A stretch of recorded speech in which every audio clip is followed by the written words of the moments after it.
owns the water? Here in the United States, we all do.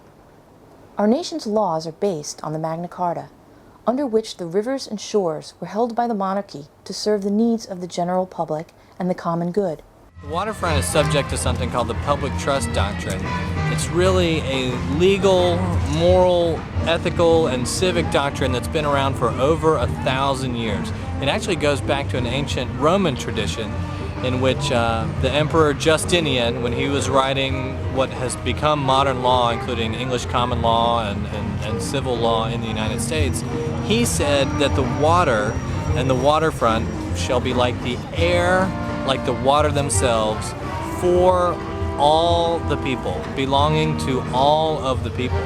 And as that has passed into English common law and into modern day law here in the United States, courts have constantly upheld that the water, as well as the waterfront, the land that is tidal, the land where the water flows one way or the other, in and out, should be shared and accessible by all people, whether you own the property next to it or not. In other words, everyone has the right to go to the river and catch a fish and eat it, or swim, or just wade in and feel the coolness on a hot summer's day. However, that right was difficult, if not impossible, to enjoy in New Jersey along the Hudson River for over 100 years. After the boom years of the 1860s, public access to the Hudson shore became nearly impossible due to the industrial uses that crowded the water's edge. In fact, by the mid-1960s, almost half of the 18.5 miles of riverfront were consumed by industry. Only 700 feet south of the George Washington Bridge was actually accessible to the public. By the 1970s, abandoned factories, rotting piers, and weed-strewn rail lines littered the shore. Today it's difficult to come to this spot along the Hudson River waterfront and to understand what it was like here in the beginning of the 70s when the whole concept for the walkway was created. Back then, 97% of all the land around here was fully developed. Only about 0.6 acres of land along this 18-mile stretch of the waterfront was in park and recreation. The municipalities around here had a population, 22% of which lived at or below the poverty line. 14% unemployment rate was not unusual. Into this situation of unemployment and of dense population came the energy industry with proposals for an oil refinery, several oil tank farms, a coal transshipment port, and just to top it all off, a short takeoff and landing airport. The people in this area, about 9 citizen groups developed over time, and they said absolutely no, we do not want to have this kind of thing on our waterfront. The Regional Plan Association performed an in-depth study of the Hudson River shoreline, and in its 1966 report, entitled The Lower Hudson, recommended a bicycle hiking path and maximum public access to the river on the New Jersey side from the George Washington Bridge to the Morris Canal Basin in Jersey City. In 1977, community groups urged that the proposed hike-bike path on top of the Palisades be relocated to the river's edge and a park in each community be built instead.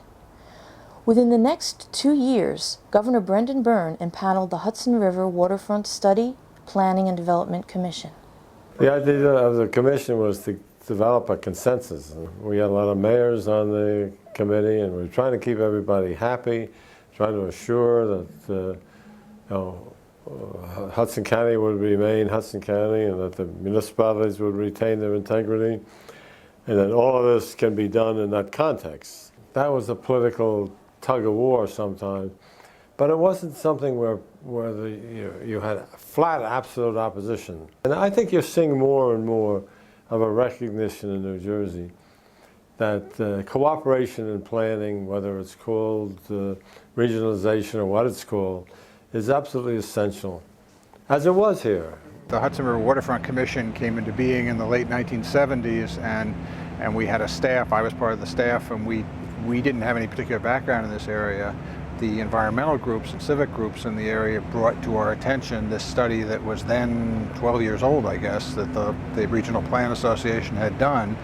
and it was terrific. People had done a lot of thinking and hard work in the past, gave an idea for a vision to the Hudson Waterfront Commission that we were then able to adapt and adopt, because we didn't adopt exactly what the Regional Plan Association had said. You know, they were thinking about a linear path on the Palisades for the most part, but the idea of a linear path along the waterfront and articulating the reasons that would be a desirable and feasible thing was a critical ingredient in there being a walkway today.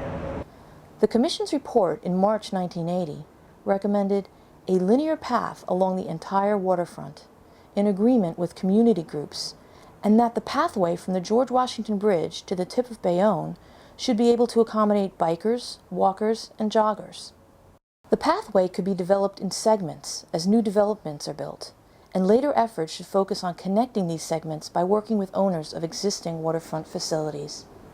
Subsequently, the New Jersey Department of Environmental Protection performed a study of the waterfront to determine how a walkway might be created. We had to adopt this by September of 1980, and so that was the regulations came into effect then and said developers had to build a section of walkway. And almost immediately, developers who needed permits came into DEP and said, it's crazy for us to build a walkway because there's an abandoned pier on one side of us and there's derelict land on the other side, and who's going to want to walk there? And out of that, we realized there was a need for some kind of vision of what a walkway would look like so that each individual landowner could build a section of it, knowing that eventually it would link up and how it would fit together. We used funds to hire a planning firm, Wallace, Roberts, and Todd, that designed a walkway for the whole waterfront. And we were then in a position to be able to say to a developer, you don't have to build it exactly like here, but here's a way to do it. So you can't tell us anymore it's not possible. In 1988, in order to further the recommendations of the Governor's Commission, the Hudson River Waterfront Conservancy was created under the auspices and initial funding of New Jersey DEP for the purpose of establishing the waterfront walkway. The Conservancy also includes representatives from the whole community. The original vision for the walkway project was to create a way to travel by foot from the Bayonne Bridge all the way to the Ross Dock in the Palisades Interstate Park. The walkway would be connected and safe from car traffic and take advantage of the most spectacular views of Manhattan that can be had anywhere. The completed walkway would benefit the whole community, increase property value for residential uses, and create a walkable mixed-use community where once only industry had seen the waterfront fit for use. Mixed uses such as those seen in Weehawken, Jersey City, and Hoboken have clearly helped the economy in these towns rebound. When people choose to live in a desirable waterfront community and can take advantage of access to the river, walk to the store along a scenic river walkway, eat at an outdoor cafe near the walkway, or even work within walking distance of their home, urban renewal is achieved. The economy and the health of the river become intertwined, and the quality of life improves dramatically. I think it's a very critical time for New Jersey to complete the walkway so that people can use the walkway as an option to the car to get to mass transit. Every year, thousands of people are moving over to the walkway area to purchase condos, apartments, and coming to live in Jersey. Yet the density of the number of people keeps going up, and we don't really seem to have much of a plan for handling the traffic